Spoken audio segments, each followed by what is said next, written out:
wabarakatuh. Waalaikumsalam warahmatullahi wabarakatuh. Alhamdulillah wa syukurillah, hari ini kita bisa berkumpul di tempat ini dan pada sekolah kita. Sholawat serta salam kita curahkan kepada junjungan kita Habibana wa Nabiyana Muhammad Sallallahu Alaihi Wasallam. Bapak Ibu, terima kasih atas kehadirannya untuk mendengarkan diseminasi saya, yang dimana hari ini saya akan mendiseminasikan aksi nyata saya pada modul 1.4, yaitu penyebaran pemahaman dan penerapan budaya positif. Nah, saya harap nanti budaya positif ini bisa diterapkan di sekolah kita ya. Jadi karena ini ilmunya sangat menarik sekali menurut saya, jadi saya pikir lebih baik jangan saya aja yang tahu gitu. Jadi Bapak Ibu juga harus tahu tentang budaya positif ini. Ya. Nah, sebelum maaf. Berani.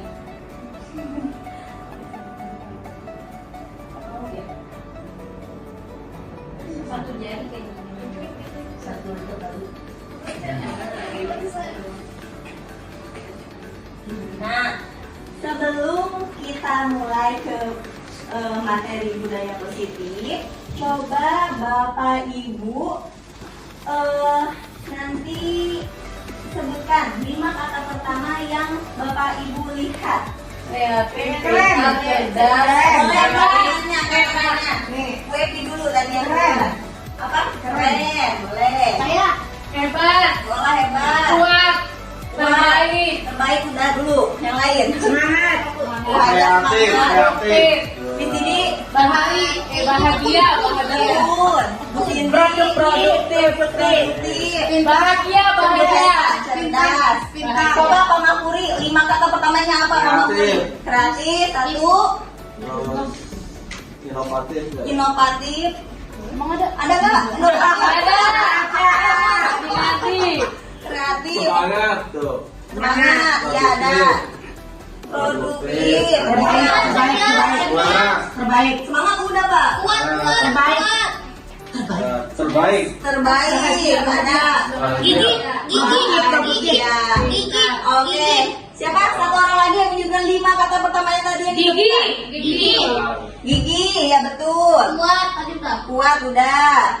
Pintar, Hebat. Luar biasa. Tekun. Sukses. Luar Ya, biasa. tepuk tangan dulu. Pintar ya Bapak Ibunya ya. Luar biasa.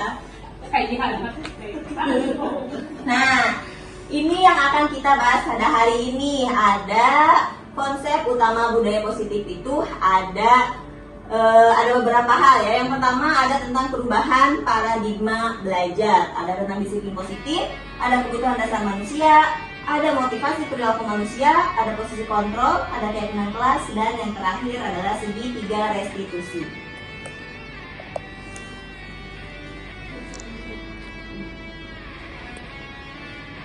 Nah, ini pembelajaran dengan paradigma baru, yaitu pembelajaran dengan merupakan pembelajaran yang dirancang berdasarkan prinsip pembelajaran berdiferensiasi, sehingga peserta didik belajar sesuai kebutuhannya berdasarkan tahap perkembangan sesuai dengan teori psikologi modern untuk mewujudkan profil pelajar Pancasila.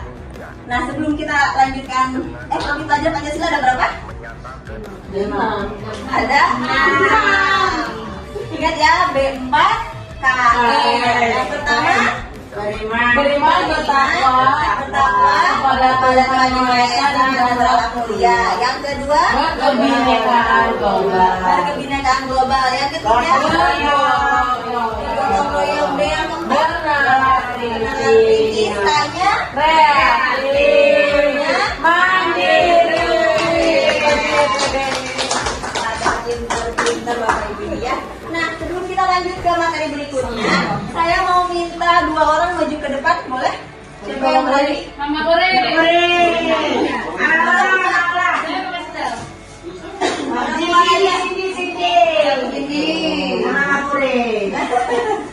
Sama siapa? Sama adek aku. Jangan sama lagi, sama perempuan lagi. Reza. Kelihatan nggak nanti? Kelihatan Bu. Ini. Bu Oke, ya ini ada Bu Cindy dan Ibu Tresa. Nah, hari ini saya mau salah satu dari Ibu Cindy atau Ibu Tresa, ada yang mengepalkan tangan dan nanti ada satu orang yang membuka. Mau siapa yang mengepalkan tangan? Ibu Cindy atau Ibu Tresa? Bu Cindy. Bu Cindy yang mengepalkan tangan. Berarti Ibu Tresa nanti yang berusaha membuka. Nah, kan Bu Cindy, bayangkan, maaf ya, ini Bu Cindy punya sesuatu yang sangat berharga untuk Bu Cindy, sangat-sangat berharga. Nah, silakan Bu Tresa mencoba membuka, terserah caranya, mau memaksa, mau merayu, mau melakukan hal apapun terserah. Dan Bu Cindy juga terserah mau buka atau tidak. Silakan. Boleh, mau dibuka atau tidak terserah Bu Cindy ya. Kamu nggak mau merayu aku. Buka. Tapi dia manis banget sih, dia nggak mau nih membuka dengan baik. Oke, akhirnya Bu Cindy membuka ya. Iya. Oke, kenapa Bu Cindy membuka? Karena Bu Tresa aja senyum-senyum. Oh, senyumannya meluluhkan Bu Cindy ya. Luar biasa sekali, tanpa senyum juga kan Bu Tresa sudah meluluhkan. Kalau kamu nggak mungkin dong. Buka. Nah, padahal ini adalah benda yang sangat berharga buat Bu Cindy, tapi karena senyumnya Bu Tresa meluluhkan, jadi Bu Tresa tetap Bu Cindy tetap membuka apa namanya? Membuka kepalanya. Oke, terima kasih Bu Cindy dan Bu Tresa. Nah, Bapak Ibu, apa pelajaran yang bisa kita ambil dari tindakan Bu Cindy dan Bu Tresa tadi? Senyum. Mau berbagi. Mau berbagi, apalagi? Lulu, apalagi? Mencang manis. Gue sama manis. Oke, empati. Nah, Bapak Ibu, sebenarnya yang punya kontrol itu di sini kan tadi Bu Cindy ya. Bu Cindy itu kan mau memberikan barang berharganya atau tidak kepada Ibu Tresa, tergantung Ibu Cindy-nya, kemauan Ibu Cindy-nya. Nah, apapun tadi yang dilakukan Ibu Tresa, baik itu merayu atau misalkan senyum-senyum yang meluluhkan Bu Cindy, itu adalah motivasi dari luar, motivasi eksternal. Sementara Bapak Ibu mau buka atau tidak itu sebenarnya ada dari dalam diri Bapak Ibu sendiri. Nah, begitupun murid ya. Jadi yang bisa mengontrol diri kita adalah kita sendiri, bukan orang lain. Nah, begitupun dengan murid. Murid juga memiliki memiliki kontrol terhadap dirinya sendiri. Jadi kita sebagai orang dewasa tidak berhak mengontrol murid, sepenuhnya mengontrol murid gitu. Kita hanya bisa mengarahkan, menuntun, tapi kontrol itu tetap ada pada diri murid itu sendiri. Ya, Bapak Ibu, sampai sini ada yang mau ditanyakan? Jelas. Jadi intinya kontrol itu ada pada diri kita sendiri. Yang bisa mengontrol kita adalah diri kita sendiri. Ya, kita lanjut ya. Nah, berikutnya ada disiplin positif. Disiplin positif merupakan salah satu cara penerapan disiplin yang bertujuan untuk menumbuhkan kesadaran serta memberdayakan peserta didik tanpa imbalan, reward, ancaman, atau hukuman. Ya, selama ini Bapak Ibu kalau ada anak yang melanggar aturan, apa yang Bapak Ibu lakukan? Dihukum. Anak kalau yang kesiangan disuruh apa? Lari-lari, ambil sampah, lari, Jemur. Nah, selama ini kita berarti masih menggunakan hukuman. Terus kalau misalnya anak berprestasi, kita memberikan apa? Reward. Nah, berarti itu masih kita memberikan imbalan. Ya, sebagai pendidik tujuan kita adalah menciptakan peserta didik yang memiliki disiplin diri sehingga mereka berperilaku mengacu kepada nilai-nilai kebaikan universal dan memiliki motivasi intrinsik dalam perubahan perilaku ke arah yang lebih baik. Nah, yang diharapkan dari disiplin positif ini adalah anak-anak bisa disiplin tapi dari kesadaran dirinya sendiri, bukan atas dasar Paksaan. motivasi eksternal dari luar, misalkan gara-gara dihukum. Karena sejatinya ketika anak itu menurut apa yang kita mau, misalkan kamu besok jangan kesiangan lagi, kalau kesiangan lagi nanti hukumannya apa misalkan. Nah, ketika mereka tidak sungguhnya mereka bukan mau menjadi disiplin, tetapi mereka itu menyerah karena mereka tidak mau berada di posisi tidak nyaman karena menerima hukuman seperti itu.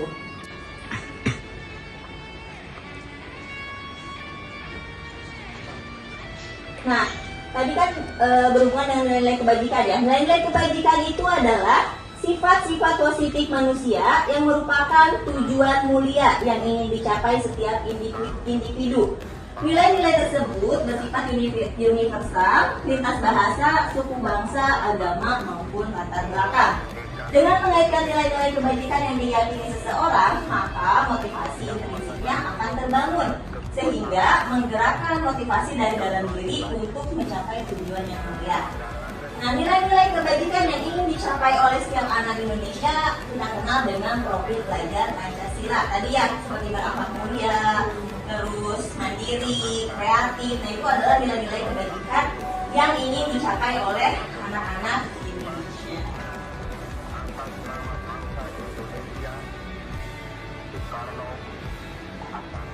Nah, sejatinya semua orang itu melakukan tindakan itu adalah untuk memenuhi kebutuhan dasar manusia. Ada 5 kebutuhan dasar manusia. Yang pertama yaitu bertahan hidup. Yang kedua itu kasih sayang dan rasa diterima. Yang ketiga itu penguasaan yang itu kurang. Yang keempat kebebasan dan yang kelima kesenangan. Yang kebutuhan dasar bertahan hidup itu seperti kebutuhan-kebutuhan yang bersifat fisiologis untuk bertahan hidup, misalnya kayak kesehatan, rumah, dan makanan. Nah, untuk yang kebutuhan dasar kasih sayang dan rasa diterima itu adalah kebutuhan untuk disayangi dan diterima, meliputi kebutuhan akan hubungan dan koneksi sosial, kebutuhan untuk memberi dan menerima kasih sayang, dan kebutuhan untuk merasa menjadi bagian dari suatu kelompok. Yang ketiga, penguasaan. Ini kebutuhan ini berhubungan dengan kekuatan untuk mencapai sesuatu, menjadi kompeten, menjadi terampil, diakui atas prestasi, dan keterampilan kita didengarkan dan memiliki rasa harga diri. Yang keempat, kebebasan. Kebebasan itu adalah kebutuhan akan kemandirian, otonomi, memiliki pilihan, dan mampu mengendalikan arah hidup seseorang. Dan yang terakhir, kesenangan, yaitu kebutuhan untuk mencari kesenangan, bermain, dan tertawa. Nah, Bapak Ibu, ketika Bapak Ibu menemukan anak di dalam kelas melakukan hal-hal yang tidak seharusnya, misalkan lagi belajar ada yang lempar-lempar kertas, misalkan seperti itu. Nah, itu jangan kita menjudge anak itu anak nakal, ya, karena mereka pasti ada satu kebutuhan di antara kebutuhan ini yang belum terpenuhi. Ya, misalkan ada yang lempar-lempar atau misalkan ngambil barang-barang temennya, misalkan, terus kalau temennya nangis dia senang, berarti dia kebutuhan yang tidak terpenuhi adalah kebutuhan kesenangan. Terus misalkan ya, jadi kita itu harus tahu dulu latar belakangnya, karena ada sebuah kisah satu orang anak, dia di kelas itu selalu berbuat onar, ya. Kebetulan si anak ini gurunya misalkan itu aja ya, kayak di SD misalkan. Nah, ketika dia naik kelas, terus si gurunya kan suka marah. Ketika gurunya marah, dia suka kabur pulang ke rumahnya. Nah, suatu ketika gurunya itu diganti, bukan sama si ibu A misalkan.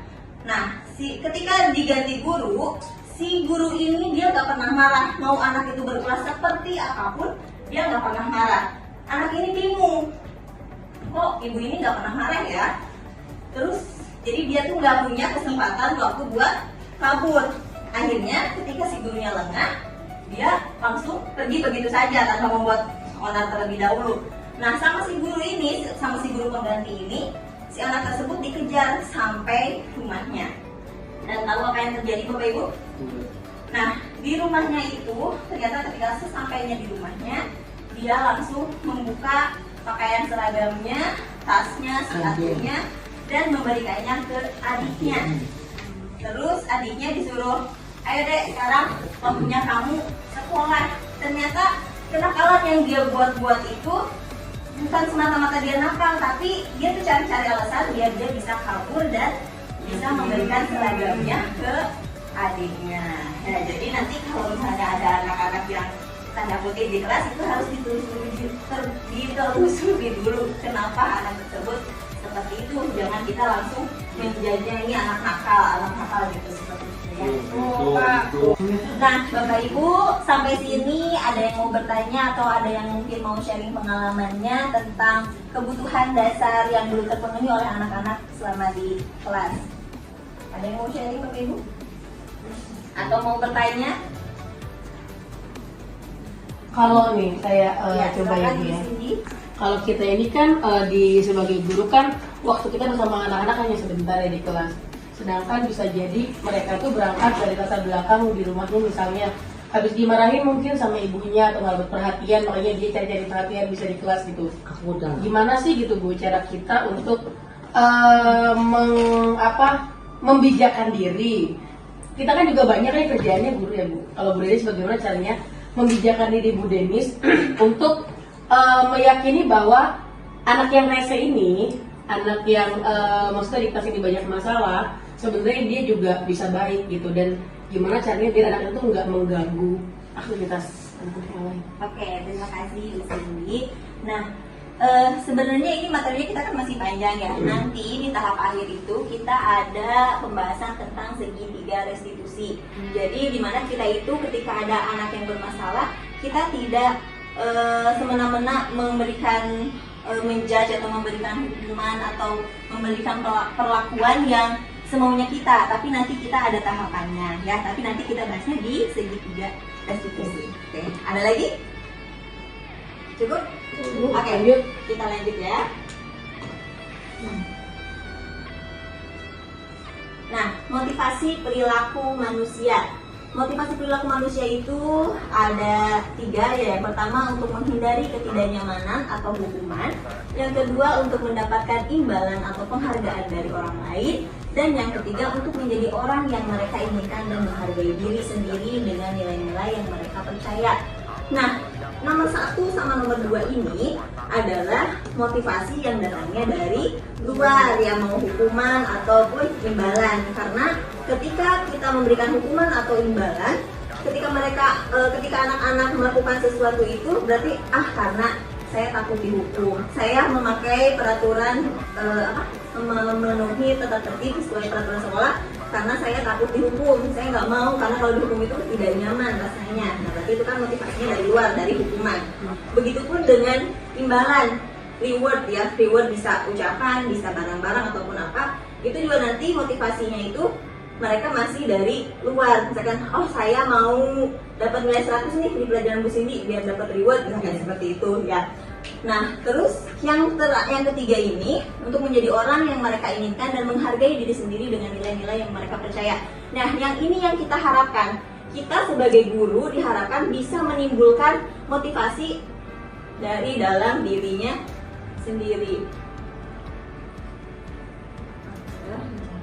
Nah, diharapkan bisa memunculkan motivasi yang dari dalam diri sendiri, bukan karena hukuman, bukan karena imbalan, tapi ya mungkin memang disesuaikan juga ya dengan anak-anaknya. Jadi ketika mungkin sekarang kita masih menggunakan hukuman, masih menggunakan imbalan, tapi diharapkan kedepannya kita bisa menumbuhkan motivasi yang ada dari dalam diri anak tersebut, sehingga ketika mereka melakukan suatu tindakan itu bukan lagi karena motivasi-motivasi yang datang dari eksternal atau dari luar seperti itu ya.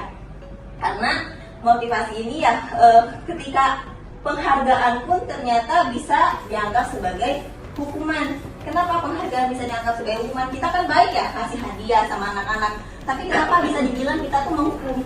Menghukum di sini itu artinya ketika kita memberikan penghargaan itu kepada beberapa orang anak, misalkan kepada yang dapat nilai sekian misalkan. Nah, sementara yang lain yang tidak pernah nilainya sampai ke situ, dikhawatirkan mereka akan tersakiti. Ya udah sih ngapain, pasti dapat hadiah juga mereka juga. Nah, seperti itu. Nah, Bapak Ibu masih ini seperti itu di sini. Ya, dan selama ini kita menganggap bahwa reward itu, bahwa penghargaan itu adalah sesuatu yang terbaik gitu buat anak-anak. Mikirnya tuh mungkin bisa jadi motivasi buat orang lain gitu. Nah, mikirnya bisa menjadi motivasi buat orang lain. Mungkin bagi anak-anak yang mampu bisa jadi motivasi, tapi motivasi pun itu berarti motivasi yang datang dari luar, bukan ketika mereka belajar itu motivasinya ya datang dari rewardnya, bukan mau belajarnya. Sementara belajar itu adalah penghargaan terbaik itu adalah belajarnya itu sendiri. Harusnya anak-anak itu belajar memang karena meyakini bahwa kalau belajar itu memang nilai kebajikan untuk mereka sendiri gitu, bukan datangnya dari rewardnya seperti itu ya. Terus untuk yang menghukum sendiri, nanti siswa yang lain yang tidak kebagian, mungkin mereka ada yang mungkin pengen tapi tidak mampu gitu, yang itu yang dianggap menghukum. Jadi kalaupun mau memberikan reward, baiknya semuanya diberi, tapi dengan ketercapaian mereka masing-masing. Tapi itu pun nanti tetap jadi anak itu mencapainya berarti berdasarkan imbalan seperti itu ya. Ya, Bapak Ibu ada yang mau ditanyakan terkait motivasi perilaku manusia? Oke, saya. Silakan di sini. Jadi begini, itu kan yang tadi yang Bro Denis bilang yang pertama kedua itu kan motivasinya ekstrinsik dari luar ya. Yang ketiga itu dari dalam diri. Nah, sedangkan anak-anak kita itu kan berangkat dari latar belakang yang berbeda-beda. Nah, bagaimana cara kita untuk membuat nilai-nilai yang mereka punya itu akan seperti apa gitu? Nah, ya, Memunculkan nanti itu. Sebagai guru kita akan dituntut untuk membuat keyakinan kelas bersama anak-anak. Nah, jadi mungkin nanti di keyakinan kelas itu kita munculkan nilai-nilai yang bisa mereka yakini. Nah, jadi ketika mereka melanggar aturan, nanti kita tidak menanyakan keyakinan apa yang belum kamu terapkan, seperti itu. Boleh dijelaskan mungkin dari awalnya jadi menampilkan nilai-nilai yang kita percaya itu Ya. prosesnya? Ya, prosesnya sebenarnya nanti juga saya jelaskan ya, bismillah, karena sudah bertanya. Saya jelaskan yang pertama, nanti kita misalkan kita masuk kelas nih kepada anak-anak, terus ajak anak-anak kita hari ini kita gali yuk peraturan apa aja yang ada di sekolah kita, misalkan, atau kita membuat peraturan apa aja sih di kelas kita. Misalkan anak-anak bilangnya, Bu, jangan membuang sampah sembarangan. Oke, kita tuliskan dulu peraturan-peraturannya. Nah, setelah kita buat semua peraturan-peraturan yang mereka inginkan, kita ubah si peraturan peraturan tadi kan biasanya jangan membuat sampah, itu kan kalimatnya negatif. Nah, kita ubah ke dalam kalimat positif. Berarti kalau jangan membuat sampah sembarangan, kalimat positifnya apa? Membuang sampah pada tempatnya. Membuang sampah pada Sebegitu pengaruhnya tempatnya. Kalimat Ya, itu. itu belum selesai ya, Bu. Nah, itu baru mengubah dari negatif sampai ke positif. Setelah itu nanti kita buat keyakinan apa? Kenapa kita harus membuang sampah kepada tempatnya? Untuk apa? Biar apa kalau kita buang sampah ke tempatnya? Biar indah, biar bersih. Nah, berarti menjaga kebersihan. Ya, misalkan terus nanti peraturan yang kedua misalkan tidak boleh mengganggu teman saat belajar. Berarti kalimat positifnya menghargai sesama teman. Nah, berarti nilai kebajikannya yaitu menghargai dan menghormati orang lain. Nah, nanti mungkin akan banyak yang tidak boleh mencoret-coret meja, tidak boleh. Nah, nanti kita klasifikasikan menjadi nilai-nilai keyakinan. Misalkan nanti dari 10 poin bisa menjadi 3 poin. Misalkan yang pertama menjaga kebersihan, yang kedua misalkan disiplin, yang ketiganya menghargai dan menghormati teman. Nah, itu nanti si keyakinan itu kita tanyakan, peran kamu sebagai murid apa, sebagai guru apa. Nanti ketika ada yang melanggar, kita pakai tadi penyelesaiannya segitiga restitusi. Nanti ditanyakan, nanti di segitiga restitusi itu ada satu tahapan di mana kita menanyakan keyakinan. Jadi keyakinan mana yang belum kita terapkan, seperti itu. Ya, oke. Cukup kesini? Ya. Kita lanjut ya. Nah, ini posisi kontrol kita sebagai guru ada 5 ya. Yang pertama sebagai penghukum, yang kedua pembuat merasa bersalah, yang ketiga sebagai teman, yang keempat pemantau, dan yang kelima sebagai manajer. Sebagai penghukum, Bapak Ibu sebelum kita mulai kita lanjut, Saya mau tanya, selama ini Bapak Ibu merasa ada di posisi mana di antara 5 posisi kontrol guru ini? Semuanya. Semuanya, Insya Allah bukan? semuanya. Semuanya. Mana? Seringnya di mana? Di nomor 2 sama nomor 3. Nomor 1. 2 dan Di 3. nomor 1. Oke, Bu Haja di nomor 1. Bu Epi di mana? Nomor 2. Membuat merasa bersalah. Ada lagi? Nomor 4. 2 dan 3. Nomor 4. 3, 4. Oke, pemantau. Mama Puri di mana? Sisi kontrolnya, sisi ada di mana? Teman. Bapak Itu bisa tidak. sebagai teman, sebagai apa lagi? Manajer enggak? Ada nggak yang sudah sampai ke tahap manajer? Sudah. Sudah. Selalu. Oh, selalu. Coba Bu Haja bisa ceritakan Bu Haja bagaimana pengalamannya ketika menghadapi anak dengan Bu Haja memposisikan diri sebagai kontrolnya seorang manajer. Ya.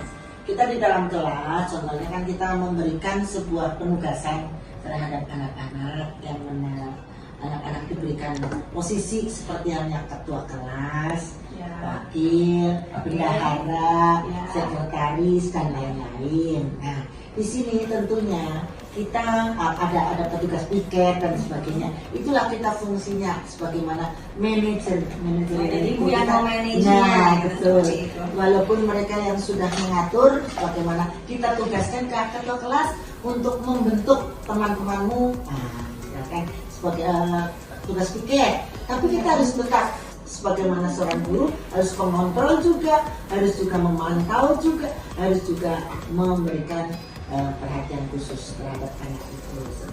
Oke, terima kasih tepuk tangan buat Bu Haja. Luar biasa sekali ya sharing dari Bu Haja. Oke, 5 posisi kontrol guru. Yang pertama, penghukum. Penghukum itu biasanya kita kalau misalnya anak-anaknya salah nih, kok kamu gitu sih, gitu ya. Jadi kita langsung ngejudge ke anaknya, terus kita memberikan hukuman seperti itu. Kalau pembuat merasa bersalah itu biasanya kita mengatakan kata-kata yang membuat anak itu merasa inginnya menyadarkan ya, tapi ternyata malah membuat anak itu merasa bersalah. Kamu begitu sih, ibu kan jadi dimarahin kepala sekolah gara-gara kamu seperti ini. Nah itu nanti kalimat itu akan membuat anak akan merasa bersalah. Kalau teman itu biasanya di sini teman ada positif, ada negatifnya ya. Posisi teman itu positifnya mungkin anak-anak bisa lebih terbuka, bisa lebih dekat dengan guru, Curhat. ya, curhat. Tapi negatifnya mungkin juga nanti mereka jadi apa ya, melunjak. Terus ketika mereka tidak percaya, mereka akan ibu kemarin juga saya dilaporkan kepada kepala sekolah, seperti itu ya. Jadi posisi teman ini 50-50 lah ya, kita boleh sekali sebagai teman, tapi kita harus kita harus tahu batasan gitu, seperti itu. Nah, kalau pemantau biasanya kita nanti bikin kesepakatan dulu ya. Jadi nanti ketika mereka melanggar aturan, kita mengingatkan konsekuensi apa yang harus kamu terima, seperti itu ya. Nah, yang diharapkan Bapak Ibu guru itu berada di posisi manajer ya, dimana ketika posisi manajer ini kita tidak memberikan hukuman, kita tidak memberikan konsekuensi, tetapi kita bersama-sama dengan anak mencari solusi dari apa yang dari tindakan yang telah dilakukan oleh anak-anak, seperti itu. Ada yang mau ditanyakan dulu Bapak Ibu? Ada yang mau sharing lagi? Lanjut. Oke, lanjut ya. Nah, ini keyakinan kelas. Nah, supaya kita bisa berada di posisi manajer, kita juga harus membuat keyakinan kelas terlebih dahulu ya. Keyakinan kelas itu adalah nilai-nilai kebajikan yang diyakini oleh warga kelas untuk menumbuhkan motivasi internal dan budaya positif di kelas ya. Bapak Ibu selama ini di kelasnya sudah membuat keyakinan kelas belum? Sudah. Keyakinan kelas atau kesepakatan kelas? Kesepakatan kelas. Nah, mulai saat ini mohon diganti ya Bapak Ibu, jangan kesepakatan lagi. Kalau kesepakatan kan biasanya masih berupa aturan-aturan ya, misalkan tidak boleh membawa HP ke sekolah, tidak boleh buang sampah sembarangan, tidak boleh nyoret-nyoret meja. Nah, biasanya kan seperti itu ya. terus aturannya kadang dari kita, bukan anaknya yang mau gitu ya. Jadi ketika anak-anak melakukan pelanggaran, oh itu bukan kemauan saya, mungkin kata anaknya seperti itu ya. Oleh karena itu, mulai sekarang diharapkan Bapak Ibu kedepannya bisa membuat keyakinan kelas sehingga anak-anak itu ketika ketika ada keyakinan yang mereka langgar itu, kita tinggal menanyakan saja kenapa gitu, keyakinan apa yang belum mereka terapkan.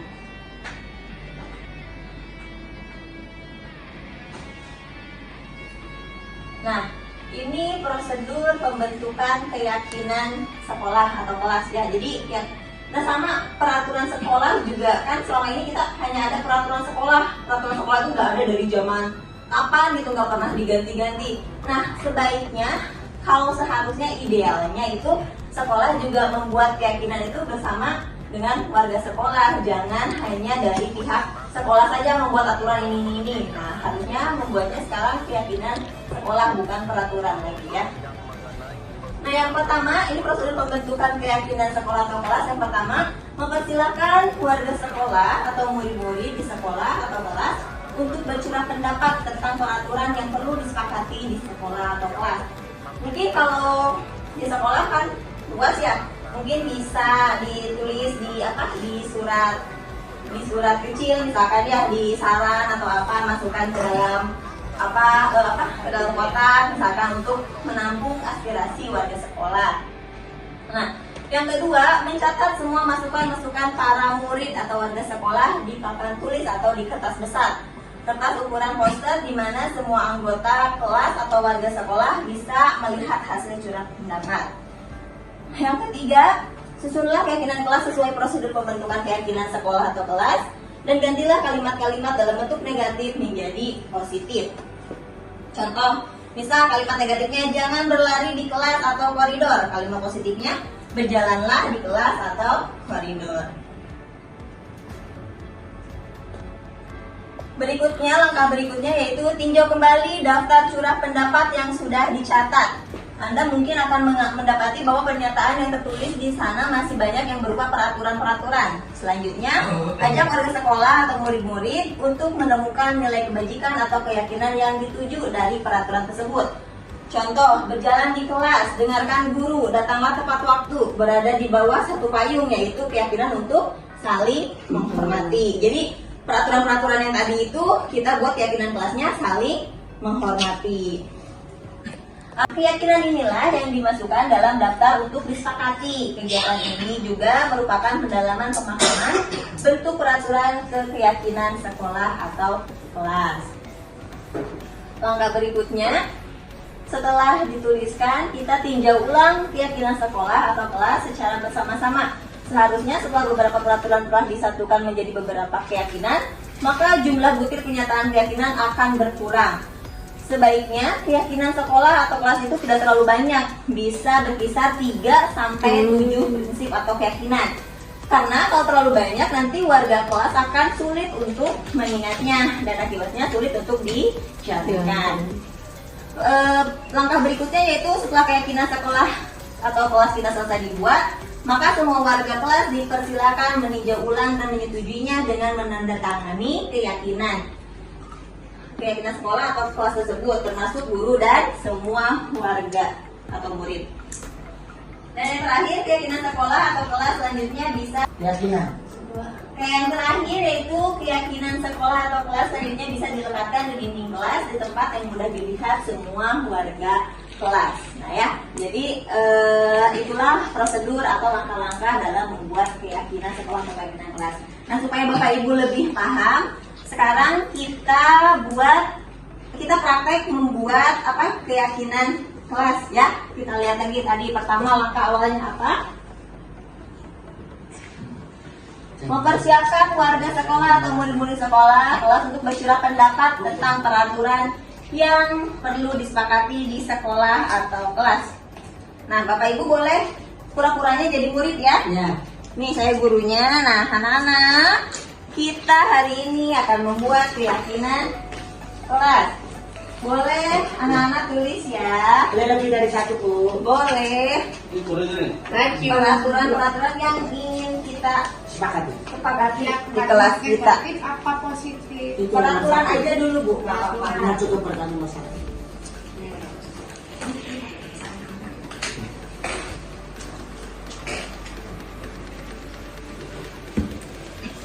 Oke. Apa aja bebas, jangan membuang sampah misalnya, jangan apa. Harus yang jangan. Terserah pokoknya Dilarang, ada. Iya dilarang. Pokoknya bikin peraturan.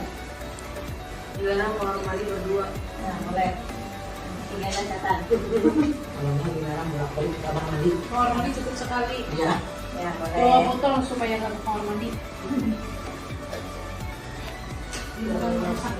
Ini musik baru kejadian. Ya boleh.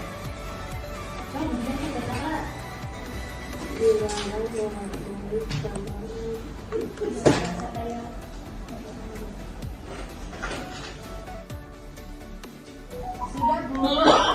Sudah. Semuanya sudah.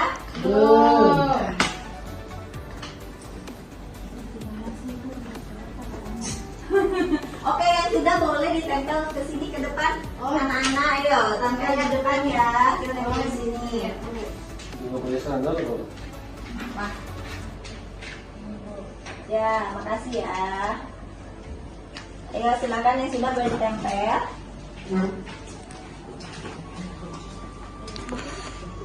Dilarang bolak-balik.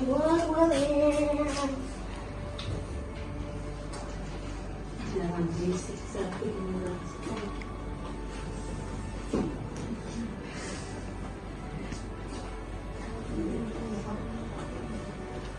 dilarang lari. Kalau aku boleh Ya, boleh. nggak boleh pakai handuk. Dulu di kelas ini boleh tapi nggak boleh pakai handuk. Kalau tadi boleh. Ini standar. Mau tidur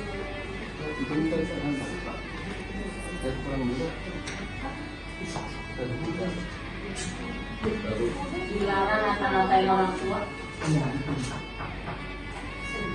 Berbicara yang sopan di dalam kelas. Oke, sudah selesai semua ya. Oke, sekarang kita lanjut ke tahapan berikutnya. Mencatat semua masukan para murid warga sekolah di papan tulis atau di kertas besar. Nah ini ya masukannya ya. Yang pertama ada tidak tidur waktu guru lagi menerangkan pelajaran. Yang kedua dilarang bolak-balik ke kamar mandi dan dilarang ramai di dalam kelas saat guru menjelaskan. Yang ketiga, yang keempat, membuang sampah pada tempatnya. Piket kelas harus dilaksanakan petugas piket. Yang keenam, dilarang merusak meja dan kursi di kelas. Terus berikutnya sayangi dan jaga Yang berikutnya dilarang bolak-balik ke kamar mandi sama ya. Dilarang berisi, dilarang makan di dalam kelas. Yang berikutnya rambut rapi, kuku bersih, berseragam lengkap sesuai ketetapan sekolah. Nah ini adalah aturan-aturan yang ingin kita sepakati di kelas kita ya. Kita lanjutkan berikutnya ke dalam pembentukan keyakinan-keyakinan sekolah, menyusun keyakinan sekolah dari bentuk kalimat negatif menjadi kalimat positif. Yang pertama, tidak tidur waktu guru lagi menerangkan pelajaran. Coba kalimat positifnya apa? Fokus. Tidak tidur. Fokus dalam belajar. Fokus dalam Memperhatikan guru dalam belajar. Oke, setuju? Fokus Dalam belajar. Kalau tidak tidur boleh belajar. melek. Jadi gini, Perhatikanlah gurumu. Oke, yang kedua, dilarang bolak-balik ke kamar mandi. Ke kamar mandi cukup sekali ya nak. Apa? Tetap berada. Ke kamar mandi seperlunya saja. Mengunjungi kamar mandi. tetap berada di kelas. Oh, tetap di kamar Tetap berada di kelas. tetap di kelas selama pembelajaran. Tetap di kelas. Kalau bolak-balik bolak-balik kan dia lebih dari satu. Iya.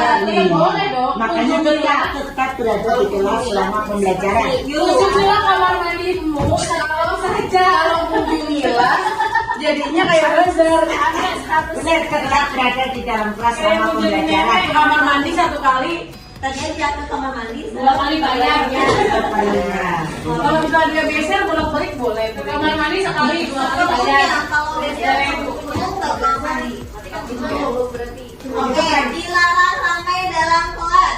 Hening, Berarti kondusif, Berbicara secukupnya. berbicara secukupnya. seperlunya, jangan secukupnya. Apa kondusif di kelas atau Bicara seperlunya. Bicara seperlunya. kalau ramai emang karena bicara aja, kalau ramainya ini nggak Oh iya bicara. benar. Cicing boleh boleh. Cincin orang Mula gandeng. Itu aja ya lebih ini ya. Cicing mula gandeng. Kondusif di dalam kelas. Oke, berikutnya membuang sampah pada tempatnya sudah positif ya ini kalimatnya ya. Sudah. Oke, berikutnya piket kelas harus dilaksanakan petugas piket. Udah. Tuh. Ada. Oke, ini sayangi dan jaga kursi serta meja. Revisi Bu, revisi yang Oh piket. ya, iya harus jadi piket kelas dilaksanakan. Ya, melaksanakan Sesuai jadwal. Ya, Sesuai jadwal. sesuai dengan jadwal. Sesuai jadwal. Oke. Nah, dilarang merusak meja dan kursi di kelas. Jadi Sayangi meja dan kursimu. saya Bertanggung jawab terhadap fasilitas sekolah. Ya. Oke, bertanggung jawab pada fasilitas sekolah. Sayangi meja dan kursimu. Nah, ini dilarang bolak-balik sudah ya tadi sama. Ya. Dilarang berisik juga sama kondusif di kelas. Kita bukan dulu. Dilarang makan di kelas. Kondusif berarti masuk ya? Iya. Oke. Rambut rapi, kuku bersih, seragam lengkap Taati sesuai peraturan sekolah. Tata tertib. mentaati peraturan sekolah. Mentaati tata tertib. tertib sekolah. Tertib. Tata tertib sekolah. Iya. Oh, udah. Nah, ini kan kalimat positifnya ya. Nah, sekarang kita lanjut ke tahapan berikutnya. Nah, kita tinjau kembali ya. Tadi ada yang fokus memperhatikan guru, terus ke kamar mandi seperlunya, kondusif di dalam kelas,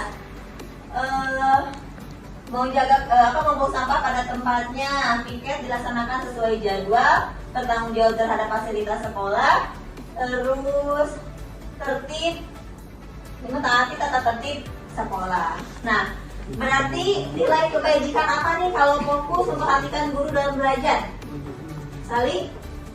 Saling menghargai. Jadi antar saling siswa hargai ya. Oke, ini berarti nilai kebajikannya saling menghargai. Oke, kita klasifikasikan. Tadi kan ke kamar mandi seperlunya, kondusif di dalam kelas, Kalau kondisi dalam kelas kan saling menghargai. masih masuk ya ke situ. Ya. Saling menghargai juga. Kalau kamar mandi seperlunya, disiplin. Disiplin. Berarti ini sama dengan mentaati Peraturan tata tata tertib sekolah. tertib. Ini disiplin ya. Terus kalau piket sama buang sampah pada tempatnya, Disiplin. Disiplin, tanggung jawab. Tanggung jawab. tanggung Tanggung jawab. jawab. Bisa juga jaga kebersihan ya. Ya. Kayak apa? Kebersihan dan kesehatan. Terus tanggung jawab. Dan meja juga sama tanggung Iya, jawab. iya. Ya. Nah, berarti kita sudah punya Kesepakatan. 3 keyakinan kelas ya. Iya. Yang pertama itu saling Menghargai. Yang kedua itu ada Disiplin. disiplin. Dan yang terakhir tanggung Jawab. jawab. Nah, keyakinan kelas ini harus kita jalankan bersama ya. Iya Bu. Nah, sekali lagi, tadi ada berapa keyakinan kita? 3. 3. Apa saja yang pertama? Saling Saling menghargai. menghargai. Disiplin. Jawab. Tanggung jawab. Nah, nanti anak-anak boleh tanda tangan di sini ya. Nah, sebelum nanti kita lihat. Oh ya, silakan. Ya, boleh sini tanda tangan dulu. Di sini di bawahnya ya. Ayo, Ada di sini. sini. Jangan dimarahin ya, aku mau tanda tangan di rumah. Di sini. Oke, lah contohnya seperti itu ya Bapak Ibu. Nanti semua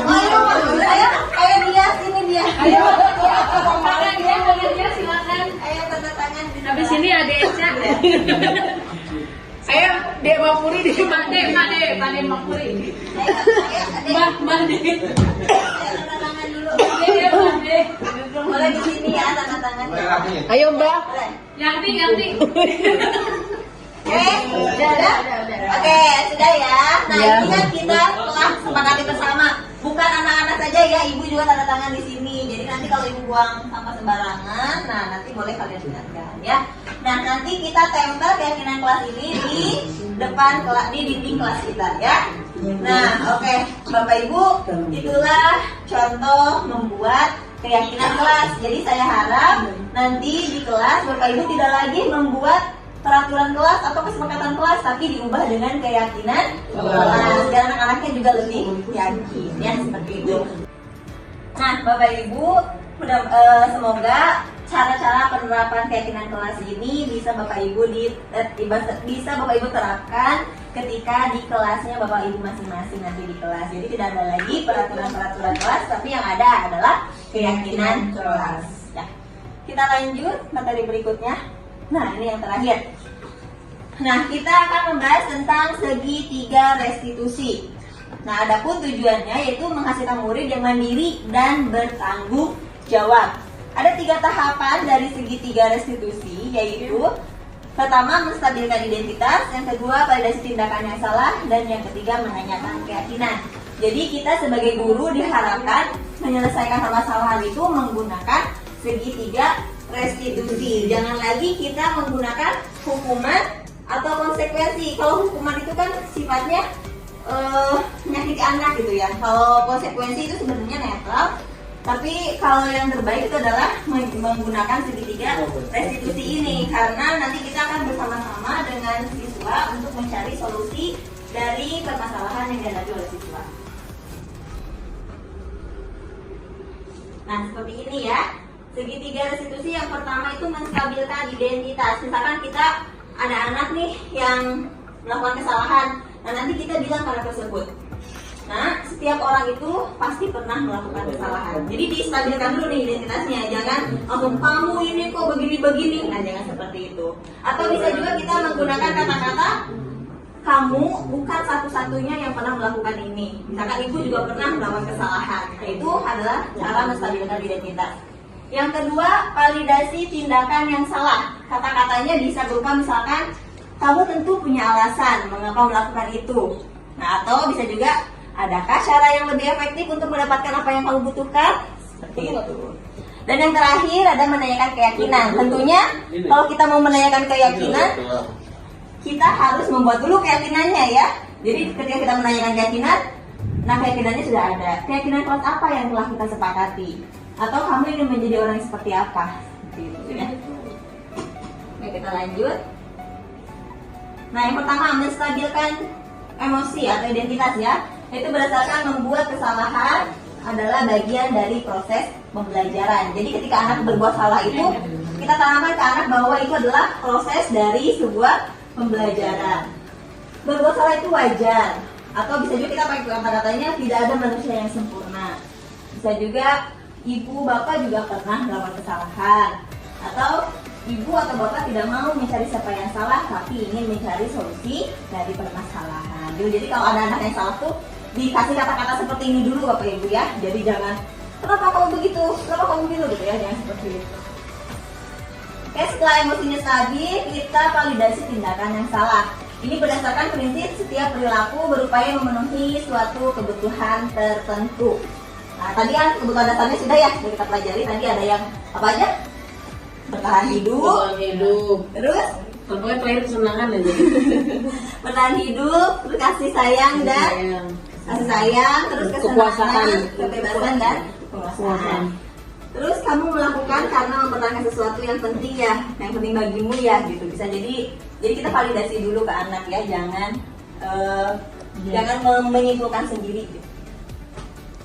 Dan yang terakhir, menanyakan keyakinan. Nah, jadi berdasarkan teori kontrol, bahwa pada dasarnya kita termotivasi secara intrinsik. Apa keyakinan kelas kita? Apa keyakinan kelas kita yang belum kita terapkan misalnya ya? Terus nilai-nilai apa yang telah disepakati bersama, kamu ingin jadi orang seperti apa? Seperti itu ya, Bapak Ibu. Nah, biar lebih jelasnya, Di sini saya punya kasus. Oke, boleh Bapak Ibu baca dulu kasusnya? Saya bacakan boleh.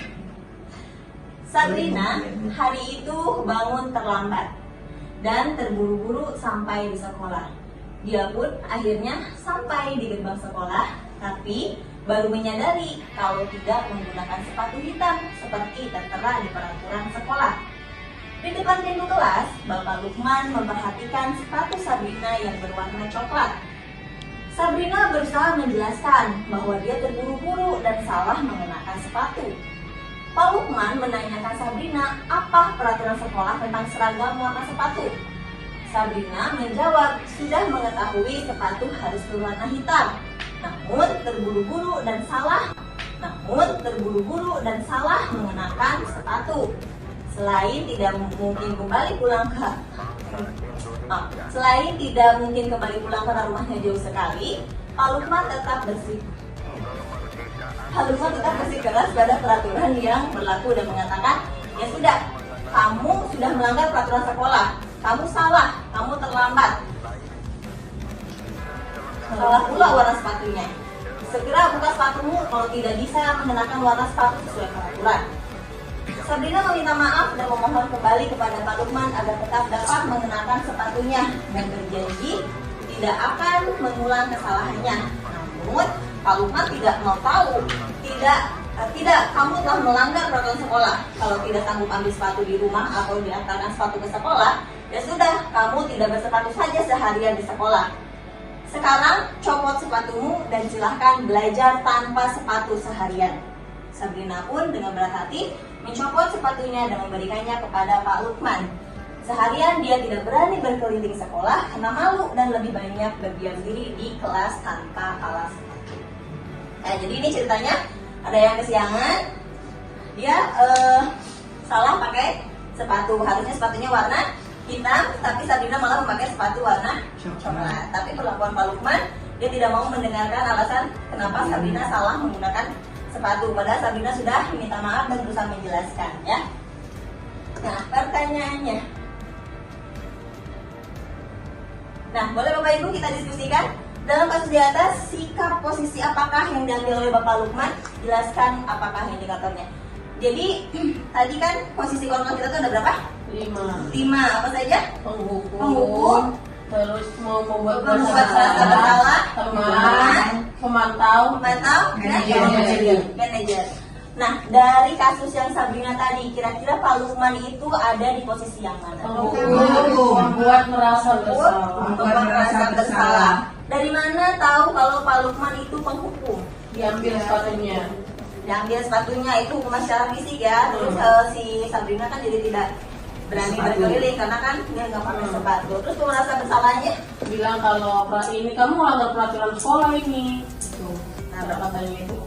bikin Sabrina merasa bersalah. Oke. Nah, terus harusnya apa yang bisa dilakukan oleh Pak Lukman? Pertama kali harusnya seperti apa? Kalau kita mau menggunakan segitiga restitusi, yang pertama menstabilkan emosi atau identitas. Apa kalimat yang harusnya diucapkan oleh Pak Lukman? Apa penyebab kamu bisa terlambat? Menstabilkan identitas tadi apa? Yang pertamanya Setiap orang itu pernah melakukan Nah, bisa ya? Berbuat salah itu wajar, misalkan, atau ibu juga atau bapak juga pernah melakukan kesalahan. Nah, itu. Yang diulang lagi, Nak. Nah, itu seperti itu. Terus setelah menstabilkan emosi, Validasi. validasi. Kira-kira seperti apa kalimat validasinya? Kamu pasti punya alasan kenapa kamu terlambat. Nah, kamu pasti punya alasan kenapa kamu terlambat dan salah menggunakan Menggunakan sepatu. Oke, lalu berikutnya menanyakan Keyakinan. Kira-kira keyakinan apa yang belum terpenuhi oleh Sabrina? Disiplin. Disiplin, ya, karena memakai sepatu tidak sesuai dengan Aturan. aturan. Lalu kira-kira bagaimana solusinya harusnya? Siapa yang menentukan solusi? Pak Lukman atau Sabrina? Sabrina. Sabrina. Jadi kalau kita sebagai Pak Lukman, kita nanyanya seperti apa kepada Sabrina? Kamu ini gimana? Ya, Kalau gimana? kamu sudah melakukan kesalahan, kamu harus belajar di sekolah. Berarti kamu kedepannya kayak gimana supaya kamu gak kesiangan dan kamu tidak salah yang satu lagi. Nah, ya, memang seperti itu ya Bapak Ibu ya. Ternyata jadi guru itu ternyata selama ini kita jadi guru itu mungkin kita masih banyak di tahap mungkin segitiga restitusi ini pernah kita lakukan, tapi tidak semua tahapannya kita lakukan. Mungkin kita pernah melakukan menstabilkan identitas mungkin, atau hanya memvalidasi pernah juga. Tapi kayaknya untuk menanyakan keyakinan, karena selama ini kita belum punya keyakinannya ya, mungkin belum dilakukan. Atau mungkin bukan keyakinan yang kita tanyakan, tapi peraturan ya, peraturan apa yang kamu melanggar. Nah, Bapak Ibu, mungkin itu saja yang bisa saya sampaikan. Sampai di sini ada yang mau ditanyakan? Cukup. Nah, saya harap apa yang saya sampaikan bisa bermanfaat untuk kita semua ya. Jadi ternyata selama ini banyak hal-hal yang di luar dugaan kita, seperti hal-hal yang kita anggap baik seperti reward ternyata bisa juga berlaku tidak baik, berefek tidak baik ya, atau kurang efektif ya ininya akibatnya kepada siswa gitu ya. Terus ternyata selama ini mungkin kita selalu masih berada di posisi penghukum, pembuat merasa bersalah atau teman. Ternyata yang terbaik adalah kita harus berusaha berada di posisi kontrol seorang manajer. Terus dalam menyelesaikan permasalahan siswa, harusnya kita itu bisa menggunakan segitiga restitusi agar lebih bijak gitu. Jadi solusi yang diberikan pun dari siswa itu sendiri. Jadi siswa itu mandiri karena bisa memberikan solusinya sendiri dan bertanggung jawab atas tindakan yang mereka lakukan. Nah, semoga setelah pemaparan ini Bapak Ibu bisa menerapkan kepada peserta didiknya ya. Terima kasih.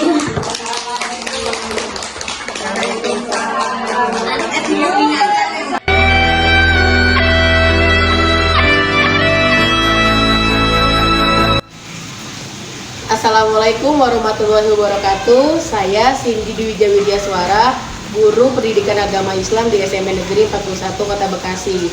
Sejak ikut kegiatan diseminasinya Ibu Denis kemarin, saya jadi mengetahui bahwa sebagai guru itu tidak boleh menjadi penghukum siswa.